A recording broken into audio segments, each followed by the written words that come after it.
Muy buenas noches, bienvenidos El Salvador. Qué placer enorme volvernos a reencontrar en este espacio de entrevista 8 en punto. Soy Sergio Méndez, su anfitrión. Esta noche, lo habíamos adelantado en las diferentes redes sociales, estaremos hablando, señores, de medio ambiente, derrames de melaza. También conversaremos de la ley de aguas, cambio climático, entre otros temas. Hablaremos de agroquímicos, también, por supuesto, de desechos sólidos. Con esta noche, con nuestros invitados, nos acompaña Ricardo Navarro, presidente de Cesta. También nos acompaña un hombre ya conocido de casa. No es jueves, no cambie su televisor. Nos referimos a Dagoberto Gutiérrez, que esta noche va a hablar de medio ambiente. Y por supuesto, un juez que merece todo, pero absolutamente todo mi respeto. Y lo digo así, señores, con propiedad. Nos referimos a Samuel Izama, juez ambientalista de San Salvador. En segundo, conversaremos sobre estos tópicos. Antes, le planteamos la pregunta que articulamos noche tras noche para que usted nos acompañe. Producción, dice así: ¿tendrá el gobierno la capacidad de reaccionar ante los efectos de un terremoto para reducir las consecuencias de los salvadoreños? Un 20% dice que sí, un 80% dice que no. De 120 votos, sin haber iniciado la entrevista 8 en punto. Señores, quiero saludar a quien hace posible noche tras noche el primer segmento de su entrevista 8 en punto, como lo es Banco Agrícola. Y bueno, señores, con gusto nos incorporamos a esta tribuna de entrevista para arrancar con Dagoberto Gutiérrez. Hoy es miércoles, mañana también estará con nosotros. Muchísimas gracias por atender nuestro llamado, don Dago, porque queríamos hablar. Primero, feliz Navidad, espero que se haya portado bien. Bien es relativo, es una forma de hablar con usted, un poco, perfecto. Gracias por su tiempo, señor. Un placer. Abrazo. Con gusto le damos la bienvenida también a don Ricardo Navarro, presidente de Cesta. Don Ricardo, muchísimas gracias, feliz Navidad y desde ya, feliz Año Nuevo. Gracias a usted por invitarme y feliz año también. No, gracias por atender nuestro llamado. Y con gusto le damos la bienvenida al licenciado Samuel Izama, juez ambiental de San Salvador. Licenciado, un placer tenerlo en su casa. Muchísimas gracias por Sergio, su tiempo. y muchas gracias por feliz Navidad, feliz Año Nuevo. Muchas gracias, igual para usted. Gracias. El Salvador, arrancamos nosotros con el tradicional collage de noticias que producción articula para efectos de ilustración y de punto de partida. Me desplazo, dice así, acompáñeme. Producción, arrancamos. Dos sismos de magnitudes entre 5 y 2.8 sacuden a El Salvador. El Salvador tendrá 7 periodos de marea extraordinaria en el 2017. En esta fecha, precisamente del año, fuertes tormentas sorprenden en varias zonas del país en el mes de diciembre. El Salvador registró unos 235 incendios forestales entre el 2012 y el 2016. El Ministerio de Medio Ambiente prevé que continuará la escasez de agua durante el 2017. Exportaciones de café de El Salvador suben 25.9% en el mes de noviembre por recuperación de plantaciones. Invertirán 1.5 millones de euros en reforestar Morazán y Usulután, el granero de Oriente. El partido de izquierda impulsa desarrollo en armonía con el medio ambiente. El Pacific Rim reitera plan minero para El Salvador. De eso vamos a hablar. Derrame de melaza le costará millonaria multa al ingenio La Magdalena. Nos incorporamos en segundos. Acá lo teníamos, por supuesto, el collage de noticias. Inicio rápidamente, ¿le parece con usted, por favor, don Ricardo, conociendo un poquito cuál es su expectativa sobre el 2017 y bajo la noticia que nosotros estábamos viendo? Primero el tema del café, vamos a hablar más adelante de los agroquímicos, pero ¿qué le parece si hablamos de la escasez del vital líquido de agua para el 2017 y la ley de agua entrampada en la Asamblea Legislativa? Mire, hay dos puntos de partida, ¿verdad? Uno es cómo está la situación nacional e internacional y el otro punto de partida es cómo es que reaccionamos nosotros. Mire, hay una cosa clara y es que estamos nosotros y nosotras sufriendo las consecuencias de un severo cambio climático, ¿verdad?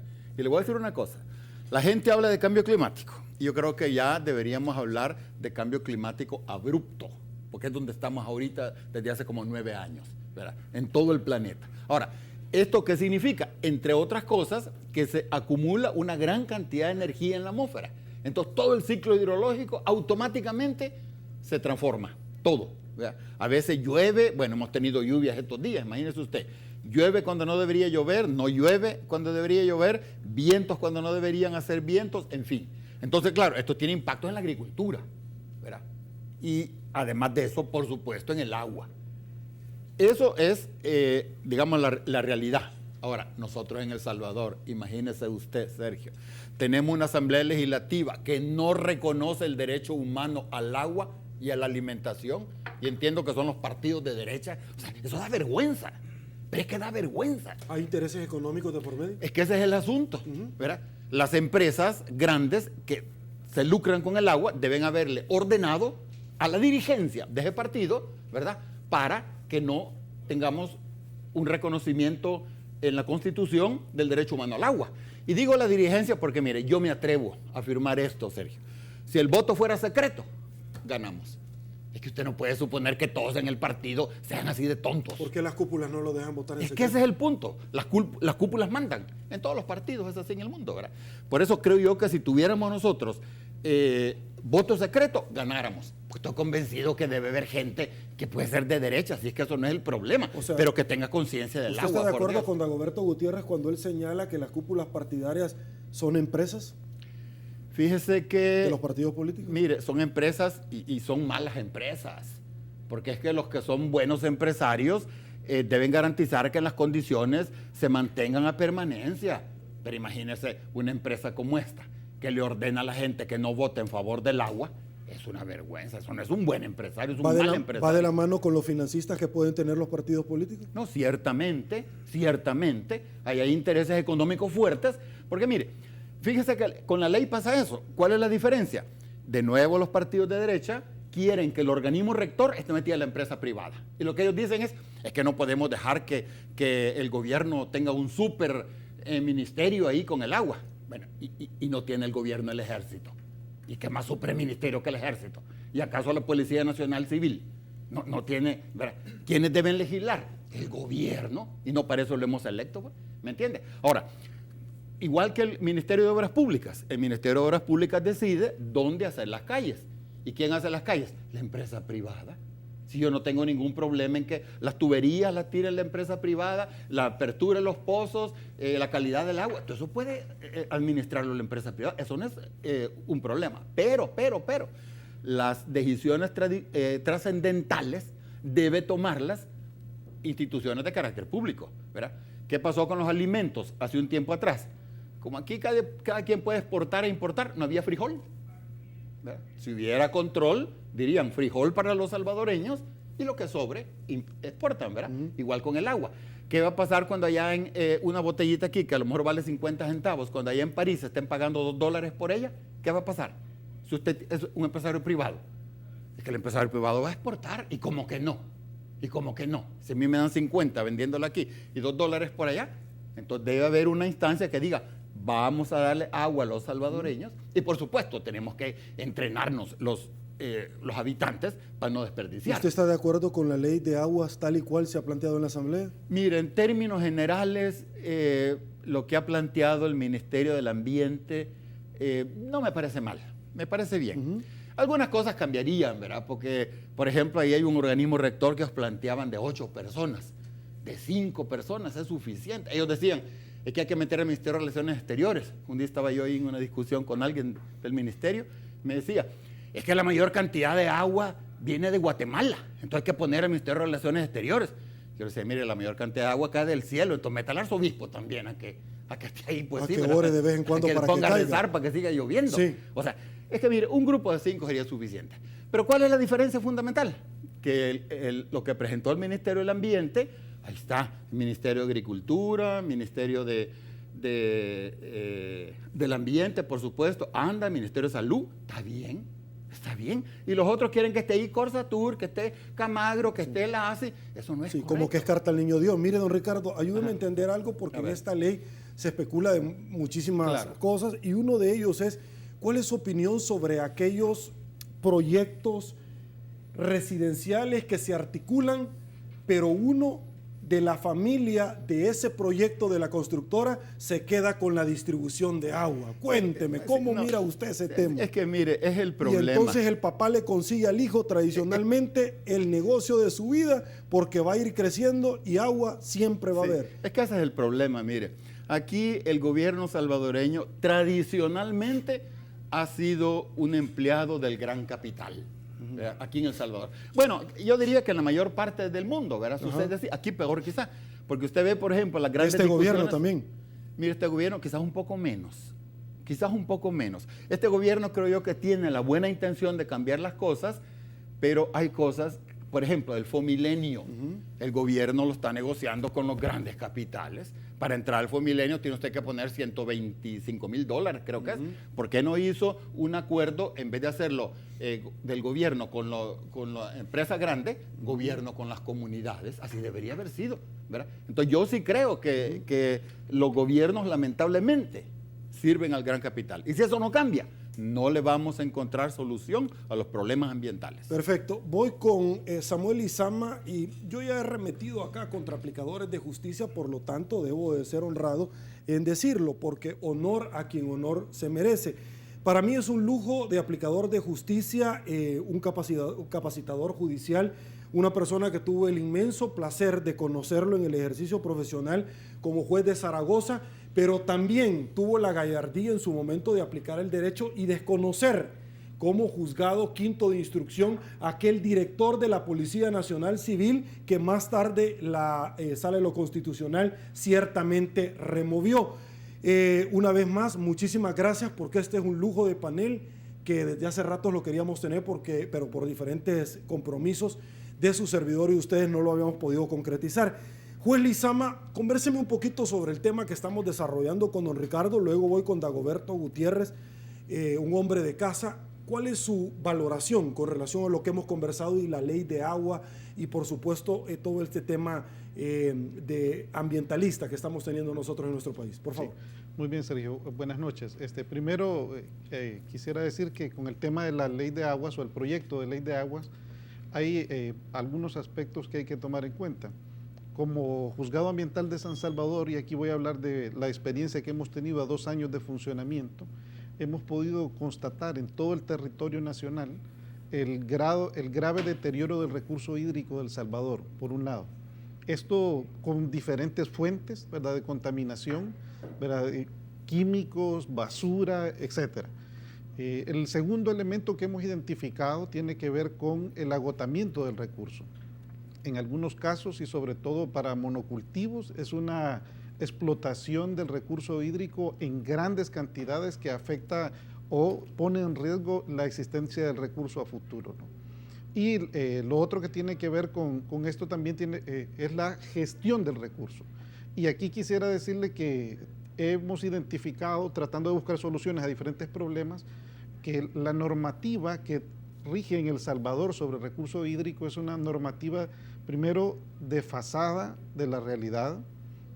Tenemos leyes de 1986 posteriores a esa época y, en segundo lugar, inconexas entre sí con marcos regulatorios e instituciones incompatibles en algunos casos. Entonces, esto es otro elemento, el segundo elemento que quería mencionar, que afecta a una adecuada gestión del recurso hídrico en El Salvador y garantizar para que las personas como titulares del derecho humano al agua y al saneamiento puedan contar con el agua, ¿no?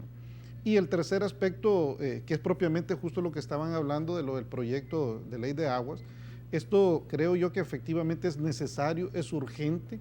Hemos identificado situaciones y nos las han planteado en algunos casos incluso no solo personas particulares, sino alcaldías donde están en dificultades respecto al recurso hídrico y se necesita para tener un marco de reglas claras, de derechos, de obligaciones y que permita y por lo tanto aplicar la ley tal como corresponde. Eso hoy no lo tenemos y genera conflictividad social en los diferentes lugares.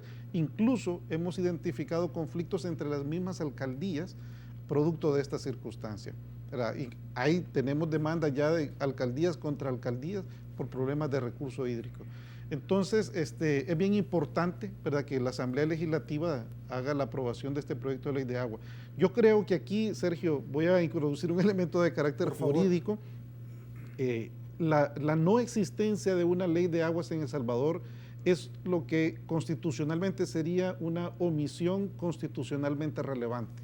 O sea, es un recurso natural importante, estratégico, al que la Constitución, en el artículo 117, impone el deber legal de regularlo, y no tenemos una ley de aguas, ¿verdad? Entonces, esto estoy seguro que eventualmente, si alguien plantea, y esto lo lleva ante la Sala de lo Constitucional, tiene grandes posibilidades de que esto eventualmente la Sala diga, mira, que hay una omisión inconstitucional relevante, y por lo tanto ordenar de que se emita en un plazo determinado una ley de agua.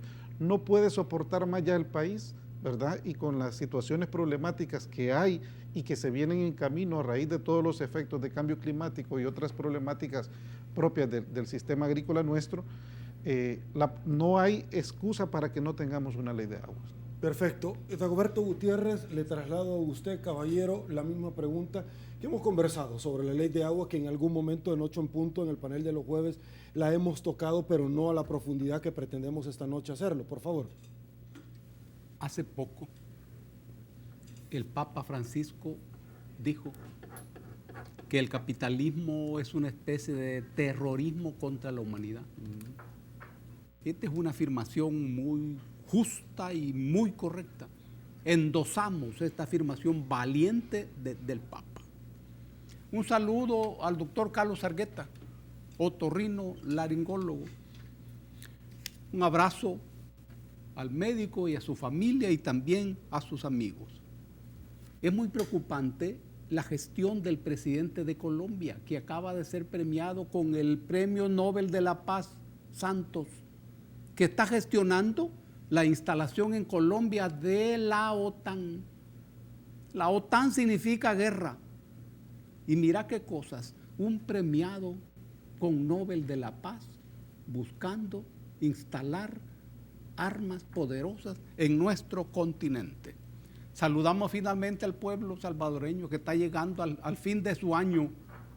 Preparémonos todos, porque el año que viene va a ser áspero, bronco y muy difícil, y vamos a necesitar de toda la capacidad de movilización, de organización y de conciencia para que no nos coman los lobos del mercado, incluidos los mercaderes de la política. Aquí nosotros estamos hablando de medio ambiente y también de naturaleza. Estas dos son palabras avecindadas, hermanas, pero son diferentes. Pensemos en que naturaleza es todo aquello que el ser humano no ha creado. Hay otras acepciones, porque lo que el ser humano crea y construye es la cultura, que el ser humano usa para enfrentar y afrontar la realidad. Es la cultura. Los otros animales actúan de manera diferente, sin cultura. El ser humano no. Pero la naturaleza es lo que el ser humano no ha creado. Esto no es naturaleza, es cultura. Este vaso de agua, pero el agua ya no la creamos. No la creamos, pero dependemos de eso. ¿Y el ambiente? Cuando hablamos del ambiente estamos hablando de naturaleza, sí, pero estamos hablando del ser humano, de la economía, de la sociedad, de la comunidad. Observen ustedes que hay dimensiones diferentes. Cuando hablamos del ambiente estamos hablando de la política. Y cuando hablamos de los problemas ambientales, hablamos de problemas políticos. ¿Por qué ocurre que cuando empezás a reflexionar o actuar en ese terreno, descubrís bastante rápidamente los poderes que se mueven? Los poderes que consideran mercancía lo que viene de la naturaleza y a la naturaleza misma. Los poderes que consideran que el agua es una mercancía y debe ser tratada como tal. Es cierto, esa es una dimensión económica, Y la ley dice que hay que darle dimensión económica a los recursos naturales. Eso es peligroso. Una mercancía. Entonces, allí aparecen los poderes políticos. Estamos hablando entonces de problemas políticos.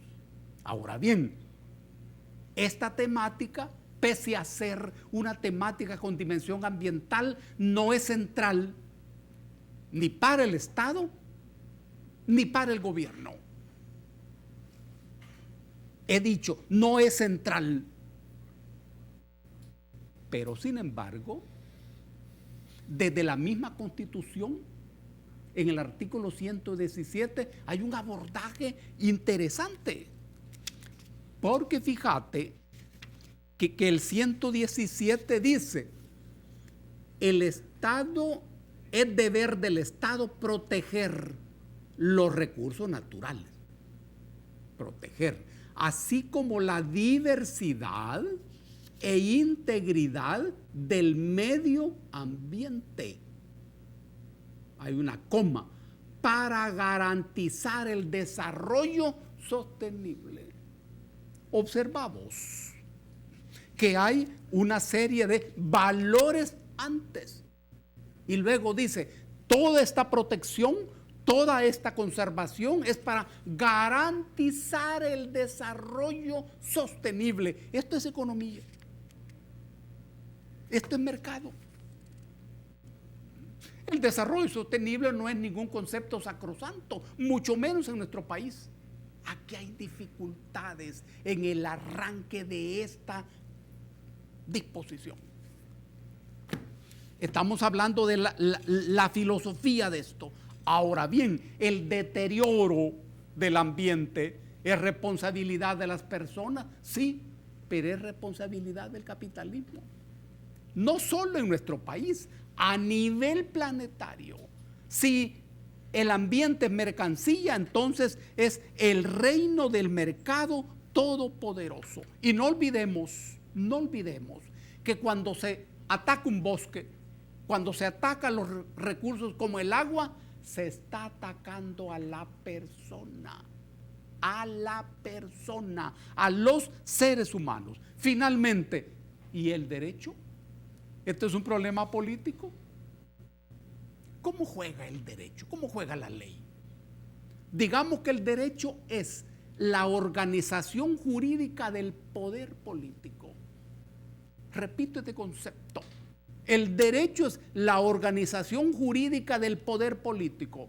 Esto quiere decir que el derecho, para que sea eficiente, y a nosotros nos preocupa la eficiencia del derecho, su efectividad, requiere de poder político.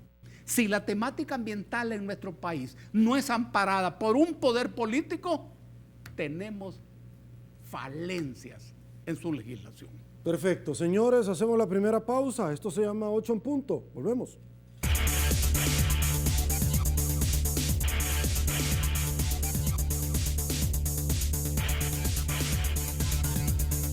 Señores, rápidamente, muchísimas gracias por su preferencia. El Salvador registró unos 235 incendios forestales entre los años del 2012 y 2016.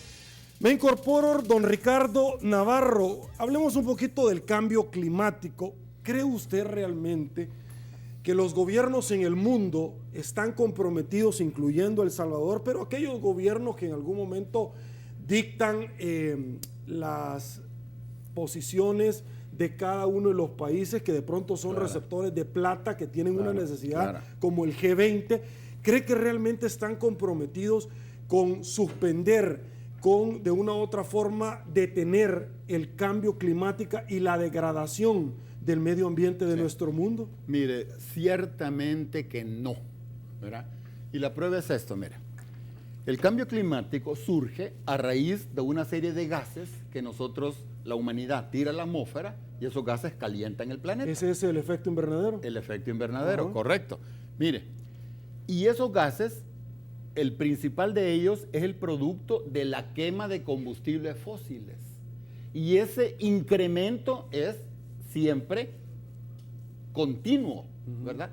Entonces, si nosotros quisiéramos hacerle frente al cambio climático, estaríamos viendo la causa inmediata, que es la quema de combustibles fósiles. Ahora, el asunto está en que los gobiernos del planeta lo que están promoviendo es más tratados de libre comercio, más acuerdos de asociación, más explotación de los recursos, que vengan las empresas y ver cómo generan plata. Bueno, y así cómo vamos a resolver el problema si estamos nosotros fortaleciendo la causa inmediata del cambio climático, que es el consumo de combustibles fósiles.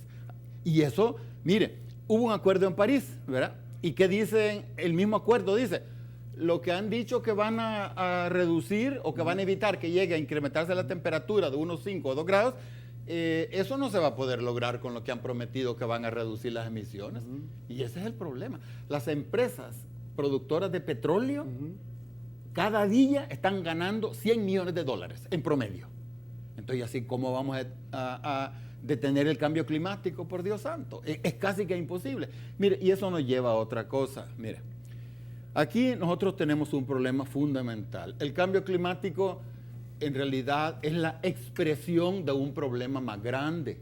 ¿Cuál es ese problema? Que la relación de la humanidad con el resto de la naturaleza no es una relación armónica, para nada. ¿Verdad? La naturaleza tiene su forma de comportarse y la humanidad se comporta en forma distinta. Entonces hay crisis. Mire, en la naturaleza, usted ve una persona, usted ve un árbol, por ejemplo, comienza a crecer y hay un momento donde ya no crece más. Eso se llama en matemáticas crecimiento logístico. ¿Verdad? Tenemos un sistema económico donde el crecimiento es indefinido.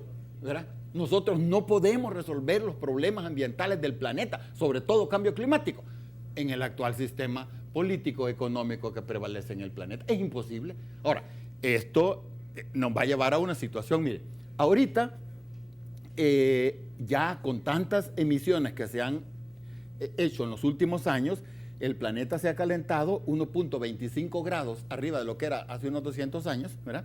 Entonces ya está desestabilizándose, ¿verdad? Y muchos recursos que habían en la base de los océanos de metano están saliendo. O sea, la naturaleza por sí sola está emitiendo gases de efecto invernadero, el metano, que es un poderoso gas, más que el dióxido de carbono, ¿verdad? Está emitiendo en cantidades impresionantes. Mire, desde octubre del año anterior a febrero de este año, óigame bien, la temperatura promedio del planeta subió medio grado centígrado. Imagínese usted. El pasado 12 de diciembre, hace como poco más de 2 semanas, 81 científicos de 14 países del mundo han salido diciendo que ellos, desde 2000 a 2006, el incremento en la cantidad de metano en la atmósfera era de 0.5 ppb. ppb quiere decir partes por 1.000 millones. Pero era 0.5. Del 2007 al 2014 llegó a 10. Aumentó 20 veces. ¿Verdad? Si usted mira todas las emisiones de metano en alguna parte de la Siberia, la parte norte que le llaman esas en inglés, ha aumentado en 7 años 14 veces. Entonces, esto vamos a llegar pronto a una situación, Sergio, donde aunque nosotros nos detengamos, ¿verdad?, la naturaleza va a continuar emitiendo. ¿Y usted qué opinión le merece, don Ricardo, cuando vemos nuestro gobierno puntualmente? Yo no estoy hablando de política partidaria, estoy hablando de una política energética. Sí. Indistintamente de qué partido ha estado en la cosa pública del Estado, pero vemos nosotros donde han habido gobiernos que les interesa más, por ejemplo, generar energía por medio del búnker, que de pronto una represa del Chaparral que está completamente varada, por ejemplo. Sí, es que mire, nosotros debemos tomar conciencia que si no detenemos las emisiones de gases de efecto invernadero, va a ser el cambio climático que nos va a detener a nosotros. Yo he visto, por ejemplo, medios de comunicación que con mucha preocupación dicen que el comunismo, que el socialismo, que el siglo XXI, que contra el capitalismo. Mire, esas expresiones económicas le hacen rasguños al capital. Lo que va a destruir al capitalismo es el cambio climático. Y se va a acordar de mí. Perfecto. Con la misma temática, juez Lizama, su opinión, por favor. Sí. Yo creo, Sergio, que primero hay que tener en cuenta que nosotros, como El Salvador, y además incluso como región centroamericana, aportamos poco a los efectos del cambio climático, pero somos receptores, ¿verdad?, de los grandes efectos que se generan por las dinámicas de contaminación que hay en otros países, sobre todo los países industrializados. Esto en el Acuerdo de París yo creo que está abordado de manera asimétrica y no aborda de manera justa, ¿verdad?, las relaciones que deben haber entre estos países que no aportamos, ¿verdad?, a la degradación ambiental en términos de cambio climático, y la de los países industrializados. Y en el Acuerdo de París, por ejemplo, no hay algo que regule o aborde el tema de reparación de daños. Esto es una temática ausente del Acuerdo de París. Y podemos hablar de otros aspectos que implica. Hay un aspecto también importante, ¿verdad?, que tiene que ver con esto, y es que nosotros como región centroamericana generamos una gran cantidad de contaminación, pero esta no representa, ¿verdad?, significativamente a escala mundial algo importante. No obstante eso, hay condiciones, y nuestros países centroamericanos tienen la calidad o la condición de países megadiversos en términos de biodiversidad, y esta biodiversidad se va perdiendo cada vez más. En el informe de Estado de la Región en Desarrollo en Centroamérica de este año, se ha determinado que Centroamérica ya perdió el 52% de la biodiversidad original de Centroamérica. Y esto es otra de las cosas que afectan. La generación de combustibles o el uso de combustibles fósiles o la dependencia de los mismos es otra de las cuestiones que afectan. Aquí a nivel interno yo creería que falta también el hecho en el plano jurídico, una ley de protección del aire y de la atmósfera. Esto no lo tenemos, en otros países existe, donde se establezcan normas que determinen los valores límites de contaminación y además las acciones que van a ejecutar todas las entidades públicas y privadas en la protección del aire. Aquí tenemos situaciones que afectan nuestra calidad de aire y contaminación en diferentes ámbitos o sentidos, ¿no? Por cierto, y quisiera aprovechar la oportunidad. Ayer justamente me desplazaba, y lo comentaba hace un momento, hacia el aeropuerto. En el kilómetro 19, en el 20, en el 22 y en el 28, grandes botaderos de basura a cielo abierto. Y esta es la calle, ¿verdad?, donde pasan políticos, diplomáticos, turistas y toda la gente que va y viene del aeropuerto, ¿no? Entonces, y ese es el espectáculo de contaminación que estamos transmitiendo, ¿no? Entonces, hay diversas acciones que tienen estos impactos, ¿verdad?, a nivel micro y a nivel nacional, a nivel regional, centroamericano, incluso a nivel mundial, pero no los estamos atendiendo de manera adecuada. Juez Lizama, aguánteme un ratito, me están pidiendo pausa, regreso con usted y luego con Dagoberto Gutiérrez. Señores, volvemos.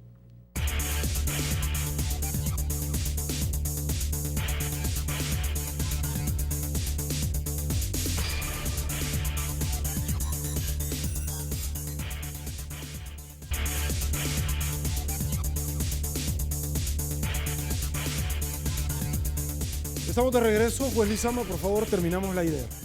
Decía que hay una serie de factores que están influyendo, ¿verdad?, a nivel nacional, regional, incluso a nivel planetario, y que no se están abordando de manera adecuada. Nosotros necesitamos varias regulaciones, necesitamos varias medidas y acciones. Yo creo que una cuestión importante que debe haber acá a nivel nacional es el fortalecimiento de la institucionalidad ambiental. Y esto pasa, por ejemplo, por el hecho de que debe haber un adecuado funcionamiento del SINAMA, que es el Sistema Nacional de Protección del Medio Ambiente. Implica que debe haber un ente coordinador, que la ley ya lo determina, que es el Ministerio de Medio Ambiente, que debe ejercer las acciones adecuadas para el control de todo tipo de contaminación. Y la Asamblea Legislativa le corresponderá a su rol. Yo en un caso que he tenido, les hemos preguntado a la Comisión de Medio Ambiente y Cambio Climático sobre la ley de protección del aire y de la atmósfera, ¿verdad? Nos han informado que no la tienen. Esperaríamos que esto, por supuesto, que vaya más adelante. Hay diferentes acciones a nivel local y muy sentidas de la ciudadanía, ¿verdad?, que tienen que ver con la afectación de la atmósfera y con la quema de combustibles fósiles, ¿no? Perfecto. Dagoberto Gutiérrez, por favor, cambio climático. Las palabras son muy importantes.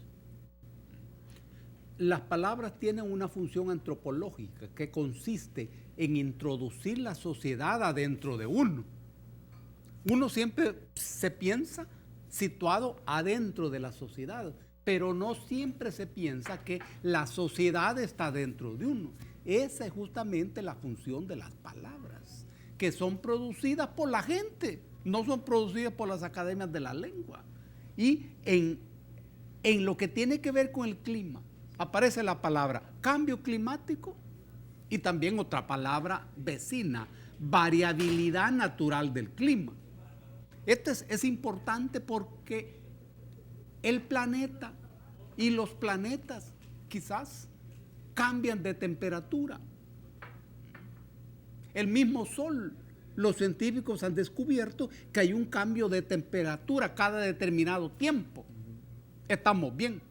Pero cuando hablamos de cambio climático, estamos hablando de un fenómeno con responsabilidad de la especie. Por eso es que las palabras han de ser precisadas. ¿Y qué dianches es eso del cambio climático? Ocurre que el sol nos alumbra las 24 horas, pero en el planeta hay un equilibrio entre el calor que se absorbe y el calor que se fuga hacia la atmósfera. De modo que el planeta es como una especie de invernadero en donde se producen las temperaturas adecuadas para la vida en determinadas áreas geográficas. Muy bien, estamos bien, pero es que ocurre que hay una serie de gases que vienen de la actividad humana que impactan en la atmósfera e impiden que ese equilibrio entre el calor que se queda y el que se va se rompe y entonces aumenta el calor y la temperatura en el planeta. Este es un fenómeno altamente peligroso. Los mares suben y para nosotros eso tiene que ver con el puerto de la Libertad, con la bahía de Quiquilisco, con los lugares que están situados allí, las ciudades. No somos indiferentes a eso, nos va a salir afectado. Pero el aumento de la temperatura también incide en las clases de cosechas que las sociedades producen, que requieren determinada temperatura. Inciden en el aumento de los bichos que producen enfermedades. A más calor, más capacidad de reproducirse. Verbigracia, los zancudos. Aquí hay una crisis entre la economía y la política y la naturaleza. Hay un concepto poderoso que es el de fuerzas productivas. Las fuerzas productivas en la economía son entendidas como infinitas, con un desarrollo infinito. Pero es que la naturaleza es finita. Siempre pensamos que el agua, por ejemplo, era un regalo de Dios y que siempre lo íbamos a tener. Cuando éramos hipotes, así veíamos la cosa. Pero hoy nos damos cuenta que no, eso es finito. La economía lo entiende de otro modo. Ojo, los grandes países capitalistas consideran que la economía es más importante que la ecología. Probablemente algunos capitalistas del Salvador también piensan lo mismo y muy seguramente el gobierno también piensa lo mismo. Okay. Perfecto. Rápidamente voy con usted y luego con el juez Lizama. Los agroquímicos, ¿realmente se pueden combatir las plagas no necesariamente con agroquímicos, sino que con productos naturales? Mire, por 7,000 años lo hemos hecho. Agroquímicos es cosa de 100 años. Una cosa, dos cosas. Aquí en El Salvador habemos, ¿verdad?, nosotros incluidos en CESTA, habemos centenares, si no miles de personas que cultivamos orgánicamente, sin utilizar agroquímicos, sin utilizar cosas que vienen de los laboratorios, sin utilizar transgénicos. Eso se puede. Pero ¿qué sucede? Que las grandes corporaciones, ¿verdad?, han obligado a los gobiernos a estar promoviendo cada vez más cultivos con el uso de venenos, ¿verdad? Y se les ha ocurrido también en el laboratorio hacer una cosa que se conoce como alimentos transgénicos, que son altamente perjudiciales para la salud y para el ambiente, ¿verdad? Entonces, Aquí nosotros, y yo creo que el Ministerio de Agricultura lo que debería promover es capacitar a la gente, porque hay, como les digo, miles de personas que lo hacen. O sea, aquí se vende y en todas partes del mundo, ¿verdad? No es aquí en El Salvador únicamente. Debería promover los cultivos sin estar utilizando venenos. Porque mire, cuando usted tiene, por ejemplo, allá en San Luis Talpa, ¿verdad? Hemos estado aquí en su programa, ¿se acuerda? Con el alcalde, señor alcalde de San Luis Talpa. Allá en San Miguel, que todavía es peor que en San Luis Talpa. Todos los casos donde la insuficiencia renal, ya la Dirección General de Salud nos ha enseñado cómo es que eso es causado por el uso de químicos en esas zonas. Eso es terrible. Mire, yo creo que no debemos olvidar, Sergio, también que hay profesionales que da vergüenza. Aquí venían unos nefrólogos y nefrólogas que decían, la evidencia no es concluyente. Como quien dice, hay que morir, tienen que morir centenares de personas más para que acordemos. Mire, con solo la sospecha que el agua tiene algún contaminante y le daña su salud, solo la sospecha basta para no beberla. Don Ricardo, por ejemplo, el tema de la roya, ¿cómo se hubiera combatido naturalmente y no con agroquímicos? Sí, mire, es que hay una cosa, o sea, no se trata de sustituir un pesticida natural por un pesticida químico. Son diferentes esquemas de cultivo, ¿verdad? Eso de estar haciendo monocultivos, usted genera unas pestes tan virulentas, bien difíciles de combatir. Pero si usted tiene una agricultura diversa, en pequeña escala, donde tiene maíz, tiene arroz, tiene frijol, tiene un palo de aguacate por ahí, un arbolito de sombra, ahí las especies llegan poco, ¿verdad? Entonces usted, ahí, vaya, por ejemplo, la gente a veces usa semillas de algunos compuestos, el chile es famoso para eso, que puede matar las especies, pero eso es de ir probando. Ahí, ¿qué debemos hacer nosotros? Aprender de nuestros hermanos y hermanas indígenas, eso lo han hecho ellos por centenares y miles de años. En un minuto, lo que dijo el juez Lizama, quema de rastrojos, que es el delito penal, pero así en los abiertos, o sea, estamos viendo todavía aquellos remanentes de botaderos abiertos, sitio del niño donde no pasó absolutamente nada. Mire, esa es otra cosa que yo creo sumamente importante. Mire, en una quema, usted lo que hace es transferir los tóxicos que están en estado sólido o líquido al aire. Cuando usted lleva, por ejemplo, allá en Metapán, hay una cementera, usted lleva todos los tóxicos. Sí, no, y que no permitieron. Bueno, usted se recuerda que cerraron las calles y dijeron, aquí no se va a quemar nada de eso. Por un momento, pero lo siguen haciendo todos los días. Es que ese es el problema, cuando ustedes nos apoyan y sacan eso en las noticias, entonces la gente se asusta. Pero pasan ustedes ya y ya no tocan el tema, entonces eso sucede.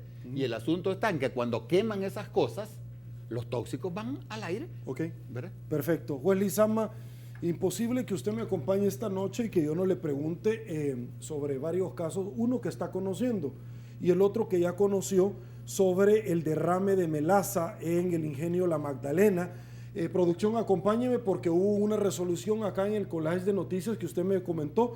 Sobre eso le voy a preguntar, no así sobre el río Las Cañas en la jurisdicción de Apopa, porque ciertamente sería yo exponerlo, adelantar criterio y habrían un montón de gente que estaría con una semita como la de don Dagoberto Gutiérrez, que tiene melaza también, y con un refresco esperando a que el juez Lizama emita juicio de valor para de pronto verse ellos favorecidos en sus propios intereses. Derrame de melaza le costará millonaria multa a Ingenio La Magdalena. Caballero, por favor. Sí. Bueno, el caso del ingenio La Magdalena y el derrame de melaza que se dio en Chalchuapa es un caso que ya sentenciamos, ¿verdad? Ya conocimos las audiencias que la ley determina, audiencia preparatoria, audiencia probatoria, dictamos sentencia, la notificamos ya en estos días de finales de diciembre. En este caso se declaró a la Sociedad Ingenio La Magdalena, Sociedad Anónima de Capital Variable, como responsable de daños ambientales. Al mismo tiempo se le condenó a la restauración ambiental por el monto de $1.508.191. También se le condenó al pago de los costos de gestión institucional realizados por las diferentes entidades, Ministerio de Medio Ambiente, alcaldías, para atender la emergencia, por un monto de $13.446. También como parte de esta decisión se otorgó una gratificación financiera a una ONG ambientalista que que ha sido la ONG más constante en estar demandando casos ambientales en el juzgado ambiental y es la que presentó la demanda en este caso, incluso antes que la misma Fiscalía General de la República. Y esto como una especie de reconocimiento a la labor realizada para la protección del medio ambiente de los salvadoreños. Como parte de esta decisión también se le ha requerido a la Asamblea Legislativa la aprobación de una ley de aguas, ¿verdad? Y estamos en el proceso de que vamos a comenzar ahora en enero ya la fase en que se tiene que ejecutar o cumplir la sentencia. Para eso la sociedad va a tener que presentar un plan de restauración aprobado por el Ministerio de Medio Ambiente y lo vamos a monitorear durante 3 años, 1 año que vamos a monitorear nosotros y 2 que va a monitorear el Ministerio de Medio Ambiente. Las acciones de restauración están por comenzar en unos meses. Hemos pedido también o hemos posibilitado la intervención del Fondo Ambiental de El Salvador, el FONAES, en caso de que la sociedad decida no quiera ejecutar el plan de restauración por ella misma, pues lo va a poder hacer por medio del FONAES. En el caso del derrame de melaza de Apopa en el río Las Cañas, lo único que puedo comentar es que las sociedades demandadas han aceptado el hecho, han reconocido la obligación que tienen de restaurar el daño y además han ofrecido pagar, ¿verdad?, la cantidad de dinero reclamada por la Fiscalía, que forma parte del valor de todos los daños ocasionados. En ese sentido, lo que hemos abierto ahorita es la etapa de dictar sentencia. En 15 días, ahora después de vacaciones, se dictará la sentencia y va a ser ya de conocimiento el mecanismo o la decisión de este caso. Perfecto. Señores, vamos a otra pausa. Volvemos.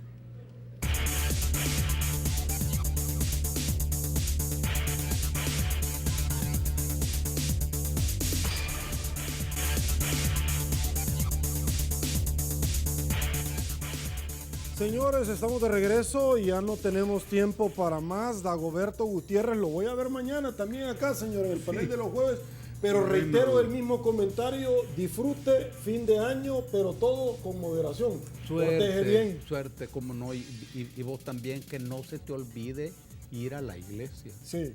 Sí. Yo pido por usted. Sí. Y por todo el panel de los jueves. Don Ricardo Navarro, como siempre, muchísimas gracias por su tiempo. Un placer estar aquí con usted. Feliz año también. Gracias. Juez Samuel Lizama, muchísimas gracias a usted también. Feliz año nuevo, gracias por su tiempo. Muchas gracias, Sergio. También un saludo para Dagoberto y el doctor Navarro. Muchas gracias. Gracias. Saludamos nosotros a la Caja de Crédito de Colón, porque es parte activa de la entrevista 8 en punto, al igual que todos ustedes. Yo me desplazo para presentarles el consolidado de la participación ciudadana de esta noche, bajo la pregunta que colgamos en nuestras redes sociales, que decía así: ¿tendrá el gobierno la capacidad de reaccionar ante los efectos de un terremoto que va, por supuesto, de la mano con lo que hemos nosotros conversado, de reducir las consecuencias a los salvadoreños luego de toda la experticia que han tenido de terremotos tras terremotos y sismos en este país? Un 17% dice que sí, un 83% que no, de 233 votos. En segundo se viene Olimpia 33, todo deporte. Soy Sergio Méndez, así están las cosas hoy por hoy en nuestro país. Si le gustó la entrevista, comente la mañana. Será hasta mañana, que descanse y una vez más que el Señor nos bendiga a todos.